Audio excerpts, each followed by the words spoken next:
Bom dia, Elivaldo Barbosa. Olá, Tiago. Bom dia e bom dia para você que nos acompanha nesta quinta-feira. Vamos começar hoje falando da extensão do socorro a estados e municípios. Pois é, Tiago, ontem a Câmara Federal aprovou o prolongamento da medida provisória 938 de 2020, que estabelece ajuda aos estados e municípios para recompor perdas por causa da pandemia e que atingiram, por exemplo, os fundos de participação dos municípios e dos estados.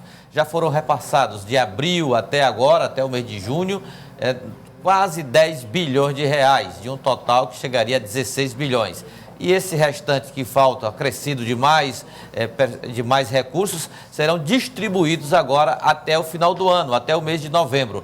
Essa medida faz com que o governo continue, a União, repassando para os estados e municípios que estão aí com as receitas em baixa. Aliás, o governo tem tido aí um esforço muito grande, Tiago, no sentido de socorrer, primeiro, emergencialmente parte da população mais vulnerável. Esse programa emergencial, de fato, foi muito providencial, tem sido muito importante e agora os estados reclamavam bastante para a continuidade desse socorro, principalmente os estados mais carentes da população. O secretário de Fazenda do Piauí, Rafael Fonteles, que é presidente do CONCEFAZ, que é o Conselho de Secretários de Fazenda do país, foi um dos que capitaneou esse movimento para forçar o Congresso a prolongar a medida provisória e agora a União repassar esses recursos para o Estado. E ontem repercutiu através da manifestação do relator dessa medida provisória lá, desse projeto de prolongamento do repasse, o deputado federal cearense Mauro Benevides Filho, que fez um discurso lembrando a participação dos governadores e até aqui do secretário Rafael Fonteles. Dá a entender, senhor presidente, de que esse dinheiro significa que a receita está aumentando.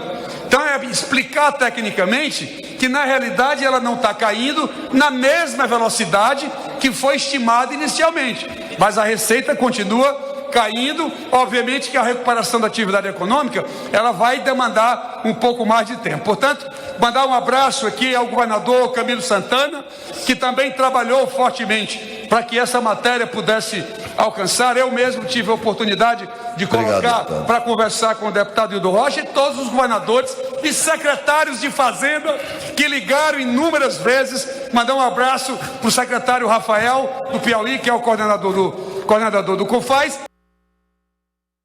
Feita uma pressão, Elivaldo, por essa aprovação aí dessa prorrogação. Exatamente, um lobby do bom sentido, né? Um Isso, lobby para trazer exatamente. benefícios para os estados que realmente, aqui mesmo ao Jornal do Piauí, por exemplo, dos nossos telejornais, o secretário Rafael vivia afirmando esse apelo. Ou seja, não é importante ajudar só até agora. Os estados estão até numa situação pior do que no início da pandemia, obviamente, e com as receitas em baixa. Então é preciso que esse auxílio se prolongue aí, pelo menos até o final do ano, para saber como é que fica o tempo aí no final do ano, para que os estados possam cumprir obrigações essenciais, elementares, como o custeio da máquina pública, a folha de pessoal, que é importante também, já que esse é um recurso que passa direto para a fonte do Tesouro Estadual, não está vinculado assim, a nenhum tipo de investimento, como operação financeira, por exemplo. Então, para despesas de custeio, é que eu imagino os estados estão aí precisando de recursos, e os municípios mais ainda do que os estados. Tem município aí falido, Tiago, falido. Verdade. Aí o prefeito só faz fechar a porta porque não pode.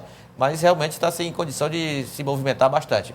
Agora, com esse auxílio e associado também o auxílio da pandemia especificamente, não deixa de dar aí uma trégua nesse ambiente de sufoco, porque passa esses entes federados. Bom, vamos acionar o Fenelon Rocha aqui para a nossa conversa, tratar também de outra novidade, especialmente para o dia de amanhã.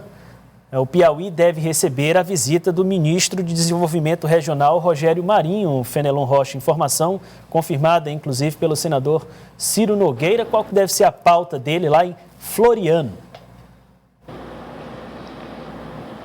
Olha, meu abraço para o Elivaldo Barbosa. Essa visita é uma visita importante. Ela, obviamente, não substitui aquela visita que o presidente faria e que foi cancelada porque um terceiro teste disse que ele continua com o coronavírus. O ministro Rogério Marinho vem, ele que foi deputado federal, ele que é do Rio Grande do Norte, conhece a realidade nordestina e vem se empenhando muito no sentido de obras estruturantes no Nordeste. Ele faz essa nessa visita muito pelo empenho da bancada federal do Piauí, mas particularmente pelo empenho do senador Ciro Nogueira, que ele mesmo deu detalhes da visita do ministro, a visita amanhã a Floriano. Vamos ouvir o senador Ciro Nogueira. Saindo agora de uma audiência bastante produtiva com o nosso ministro Rogério Marinho, traçando o roteiro da sua viagem a Floriano, já que por conta da Covid o nosso presidente não vai poder ir essa semana, mas nós iremos estar com ele em Floriano, fazendo a inauguração do conjunto Alto da Cruz, do Minha Casa Minha Vida, do nosso sistema de saneamento e a minha grande paixão, que é um grande mutirão de abastecimento de água no nosso estado. E isso pôde nos ajudar de, a partir da próxima ano, começar a discutir no Ministério a implantação desse programa, e eu tenho certeza que irá ser prioritário para o estado do Piauí.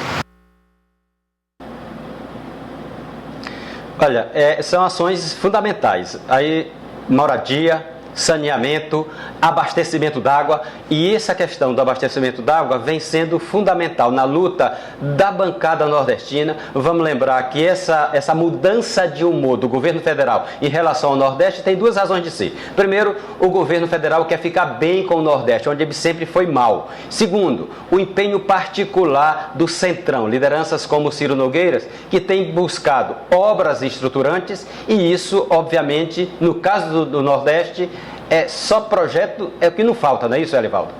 Verdade, Fenelon. E eu acho também, Fenelon e Tiago, que amanhã o ministro Rogério Marinho será indagado, até provocado para anunciar a conclusão ou a retomada das obras de saneamento, do esgotamento sanitário de Floriano, Tiago. Porque essa obra foi iniciada pela Codevasf, é um projeto até antigo, mas foi avançado, teve um desenvolvimento razoável na época que o ex-presidente Avelino Neiva conduziu a Codevasf, mas não foi possível aí concluir. E agora a Codevasf, que é um órgão vinculado ao Ministério do Desenvolvimento Regional, pode aí, com o apoio do ministro Rogério Marinho, desenvolver aí os recursos para agilizar esse projeto, porque Floriano poderá ser a cidade do Piauí 100% com esgotamento sanitário. É uma área, faz parte exatamente a margem do Rio Parnaíba, de sanear todas essas cidades que ficam às margens do Parnaíba. É um programa muito importante, estruturante, que eu acredito que essa será uma grande notícia que o ministro pode trazer ao Piauí, anunciando a conclusão dessa obra lá na nossa Princesa do Sul. Aliás, o Instituto Brasileiro de Geografia e Estatística divulgou uma pesquisa, um levantamento que mostra, daqui a pouco o Fenelon vai detalhar, inclusive, que 90% dos municípios piauienses não têm esgotamento sanitário. É um dado relevante, importante. Acaba de sair, alerta. Para quem tinha essa informação, e certamente o ministro vai ser indagado sobre eu acho isso. Que esse aí, Fenelon, vai ser o grande tchan do ministro aqui. Ministro, como é? Aqui já está começando, está lá a Lagoa de Estabilização, está na margem do Rio Parnaíba, que é o rio que dá nome, inclusive, à Codevasf, que é a Companhia de Desenvolvimento dos Vales do Rio São Francisco e do Parnaíba, e é um programa de saneamento de todos os municípios que ficam às margens do rio, na bacia hidrográfica do Rio Parnaíba. Floriano poderá ser o primeiro, passando, inclusive, aqui de Teresina, a capital do estado. Daqui a pouco o Fenelon volta. Muito obrigado mais uma vez, Fenelon, pela participação. Vamos à última, Elivaldo. Um reparo, Tiago, no início da semana, você lembra que nós estamos aí percorrendo os estados nas disputas municipais. E eu falei aqui, se não me engano, e meu assessor para assuntos municipais e da política, Ed Visgueira, da cidade de Esperantina, no norte do Piauí. E fizemos referências lá a 3 candidaturas, inclusive com fotos, MDB, PT, republicanos. Agora esquecemos de uma candidatura que tem feito um bom trabalho lá na cidade de Esperantina, e é do PSDB. E o Erasmo Silva é pré-candidato, em pré-campanha, segundo informações, está bem situado, inclusive, nas pesquisas, com prestígio do PSDB estadual, está aí com o Luciano Nunes, pré-candidato ao lado, sendo cumprimentado num evento antes da pandemia, evidentemente, lá nessa aglomeração. Devo dizer que isso aí foi lá no começo do ano, com o deputado Luciano Nunes, ex-deputado, que é presidente estadual do PSDB. Então, Erasmo Silva é pré-candidato e pré-candidato de olho no poder no município de Esperantina. Tiago.